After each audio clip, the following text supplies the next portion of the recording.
Good evening and thank you for joining us. Well, human trafficking taking center stage as the Department of Homeland Security continues its Blue campaign. The goal of that campaign is to combat human trafficking through public awareness training and victim assistance. DHS says by expanding its efforts at home and internationally, they can protect and help victims around the globe. Well, unfortunately, the problem is alive and well, even here in the Panhandle. Channel 3's Meg McNamara was at Sacred Heart today to learn about the human trafficking problem in Northwest Florida. Tonight gives us a look at how traffickers are luring local teenagers into the sex trade. The majority of human trafficking here in Northwest Florida is sex trafficking, with most of the victims being transported right here along I-10. Marina Anderson knows this reality all too well.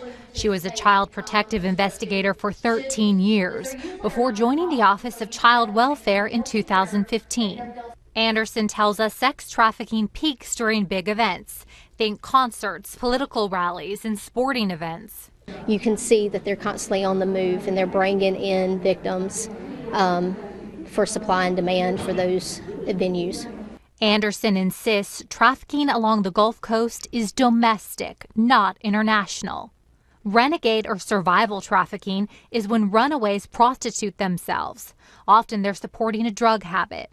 There is no third party involved, but that doesn't mean they're not victims. You can see that they were maybe a victim of sexual abuse at a young age, maybe under the age of 12, or parents had substance abuse issues or domestic violence issues within the home. Victims of pimp-led trafficking are being prostituted by someone else.